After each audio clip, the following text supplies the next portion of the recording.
The Zenfone Max Pro is here offering some USPs over the Note 5 and Note 5 Pro, such as the triple card slot and better quality speakers, stock Android and a larger battery capacity. However, one of the reasons the Note 5 Pro is successful is the camera. This is Sandeep from RevAtlas. Let's see whether the camera setup on the Max Pro can create the same level of excitement. The Zenfone Max Pro has a dual camera setup at the rear with a primary 13MP f2.2 OmniVision 16880 sensor with 80 degrees field of view, a focal length of roughly 26mm and face detection autofocus.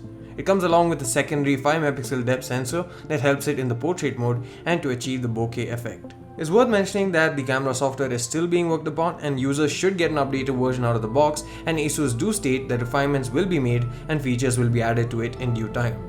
In terms of image quality, the smartphone offers pretty detailed photos with good sharpness. However, if you pixel peep, you do see some graininess due to the over sharpening, and the noise is also apparent. The dynamic range, however, is limited by default, and you do need to use the HDR mode to get the best out of a demanding situation. The HDR algorithm is pretty aggressive, but it gets the job done. You'll be able to extract a lot more information from the shadows and save the highlights from getting overexposed using this method. The images are also more saturated in HDR mode, as can be seen in these photos, but the benefits of using it too are easily apparent. Under low light, the images aren't too bad. The noise levels are kept surprisingly under control and don't differ much from the noise in regular lighting conditions, and the colors are rendered well too. There's no real benefit of using HDR mode here, however. The portrait mode works fairly well if there's not a lot of depth involved, but if you shoot it at an angled manner, then the algorithm does tend to miss some portions, especially a lot of intricate patterns and objects are involved. Subjects are handled better, but the edge detection too needs to be improved. The front-facing camera is an 8MP f2 camera, and just like the rear, there's an LED flash at the front too. Its quality isn't really that great and the images look washed out a bit, and the dynamic range isn't really good either. The HDR mode here helps quite a bit, but it still falls behind some of the competition. The colors are dull, have a blue color cast, and the detailing isn't that great either. In the portrait mode, the blurring algorithm too isn't too clearly defined, and are a lot of areas where the blur doesn't get applied to. The phone surprisingly supports a wide variety of resolutions for photo and video.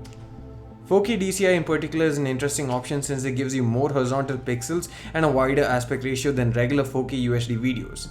DCI has 4096 pixels width, while UHD has 3840 pixels width, which also means that the aspect ratio is wider than your 16:9 UHD video.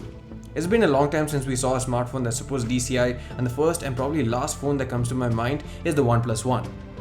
Videos are quite good in terms of sharpness, and there's a lot of detail as a result of the high bitrate. 40 megabits per second 4K videos aren't often seen in this segment of smartphones, and the quality is noticeably much better than the 1080p video mode, which does show a drop in sharpness and detail. However, as of now, there is no EIS, and implementing it will give a big boost to the video capabilities of this device since it captures more details than most others in this segment. So this is the front-facing camera of the Zenfone Max Pro capturing video. Let me know what you guys think about the overall sharpness, the detailing, the dynamic range, stability, and how well it's even picking up my voice. Overall, the Zenfone Max Pro does seem to have a pretty good camera setup at the rear, especially in terms of the HDR as well as the video quality.